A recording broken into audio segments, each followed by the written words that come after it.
bom gitu kan, nggak bisa bersih.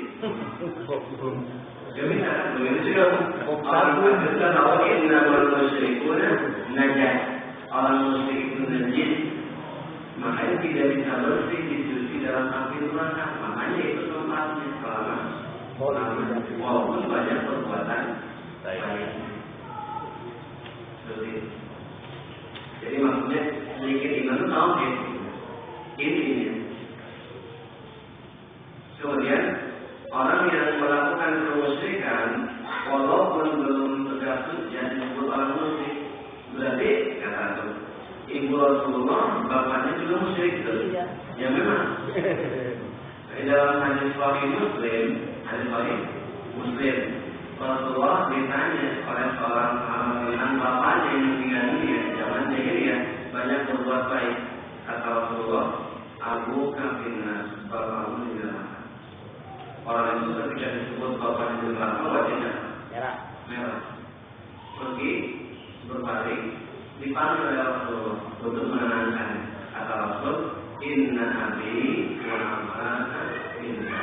Sesungguhnya bapakku dan bapakmu di neraka. Di dalam hadis dari Imam Ahmad, Rasul mengatakan Inna ummi wa ummaka inna, ibuku dan ibumu di neraka. Itu Rasulullah. Jadi pada belum mendengar Al-Quran, orang sekarang kan Al-Quran diperingati tiap 17 Ramadan. Rasulullah diperingati tiap 12 Rabiul Awal. Rasul juga buat acara Maulid dan diperingati Maulid Nuzul Quran. Kalau seperti itu orang yang jahil atau orang yang mutajahil, orang bodoh atau orang yang sengaja tidak mau tahu, tidak mau ayat-ayat tentang hukum tauhid dia apa? Ya. Tapi ayat-ayat Al-Quran tidak paham. Sudah lamaran pasal sekian, ayat sekian kan itu apa? Tapi Al-Quran hanya dipakai buat rumah aja, tahu dalam sekolah sering. Tahu berarti ini kita suci ya? Tahu. Tapi hanya jadi apa? Al-Quran jadi ajimat untuk mengusir jin aja kan? Kalau ada jin baru minta datangin Ustaz belum pakai ini ada jin baru dirinya jin jin dalam bentuk in. Assalamualaikum warahmatullahi wabarakatuh. Di dalam surat Al-Maidah itu dijelaskan bahwa barang siapa yang berhukum dengan hukum selain Allah berarti dia itu kafir. Kemudian ayat yang lain menjelaskan bahwa barang siapa yang berhukum dengan hukum selain hukum Allah berarti dia itu kafir. Kemudian ayat yang lain menerangkan boleh. Yang saya tanyakan bagaimana perbedaan ini? Tidak ada. Assalamualaikum warahmatullahi wabarakatuh. Tidak ada perbedaan. Al-Maidah 44 mengatakan malam yang lima Allah faulaika humul kafirun. Al-Maidah 45 mengatakan malam yang lima Allah faulaika humul zalimun.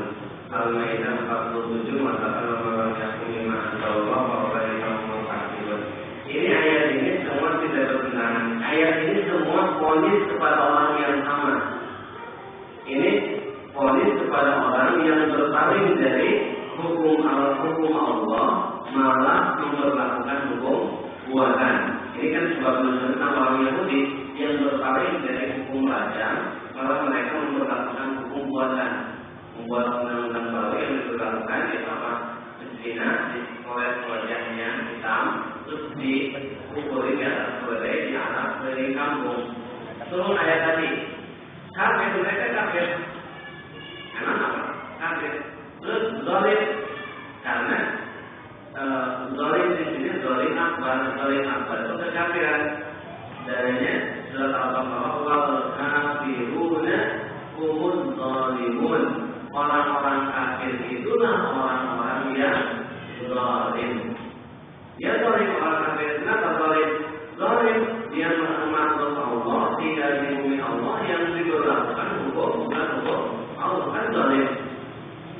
dia makhluk Allah, diciptakan oleh Allah, yang dia ibadati, yang dia berkenan, bukan hukum Allah, tapi hukum tauhid, zalim.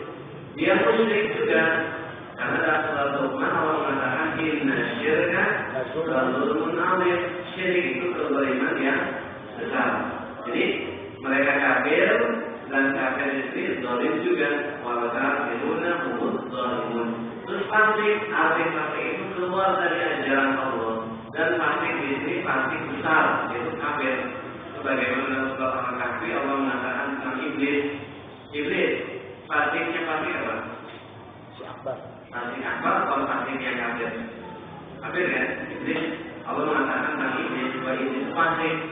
Wa yaquluna lil malaikati isjudu li Adam fasajadu illa iblis kana minal jinni fa'asaqa an amri rabbih.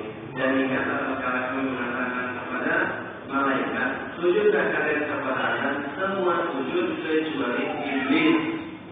Dia itu termasuk bangsa jin, kemudian dia keluar dari perintah Rabbnya. Jadi pasti istri pasti akmal bagaimana iblis adalah pasti.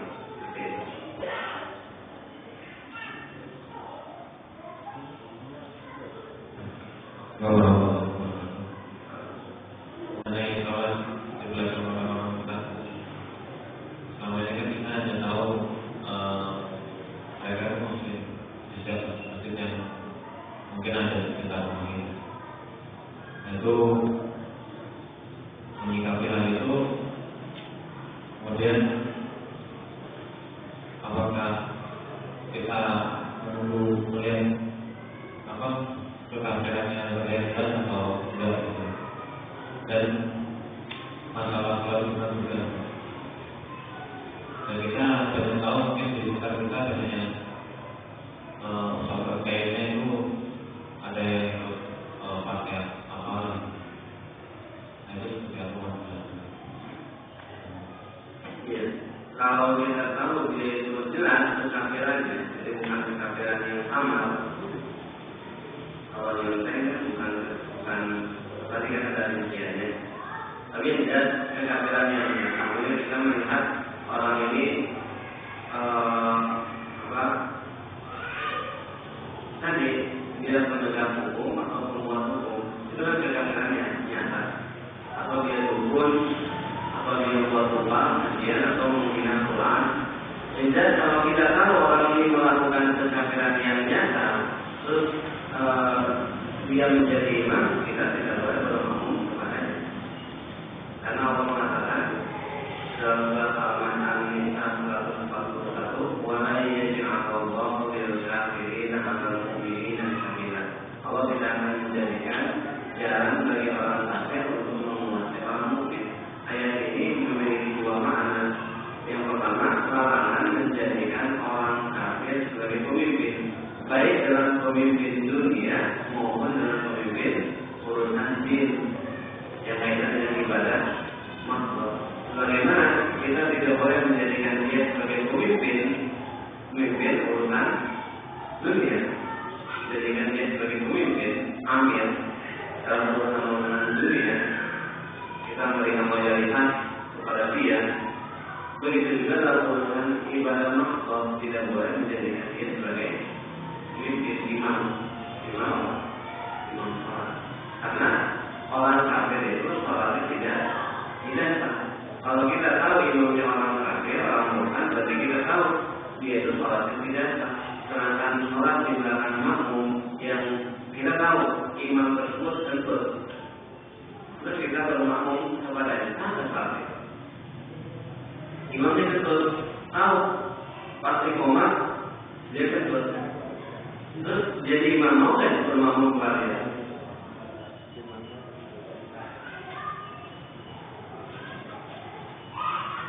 Mau tidak? Tidak. Ini batal wudhunya bagaimana kalau kita tahu dia itu batal Islamnya? Lebih apa? Lebih parah. Kalau batal wudhu dia boleh wudhu lagi, salah kan? Boleh. Kalau batal Islamnya lebih dasar daripada wudhu. Kenapa orang sekarang aneh? Kalau melihat imam dia tidak tanya apakah ada mawali dari mengatakan imam batal wudunya atau tidak. Ya. Dan nggak tanya, oh tidak boleh dikatakan batal wudunya karena bisa jadi ada mawali mengatakan batal wudu. Dia nggak mau sholat di belakang imam yang batal wudunya, padahal dia nggak bertanya apakah bapak jahil nggak, tahu nggak mau tentu batalkan wudu. Tapi ketika imam tersebut jelas-jelas melakukan hal yang membatalkan keislaman, dia mau bermakmum kepadanya dengan alasan, oh bisa jadi dia jahil. Padahal lebih hoki mana, lebih sama mana, masalah tauhid atau masalah fikih? Tidak, kalau kekafiran nyata ya tidak boleh bermakmum kepadanya. Tapi kalau kita ragu apa dia batal atau tidak, hukum apa orang yang menampakkan keislaman adalah muslim. Kekafirannya kalau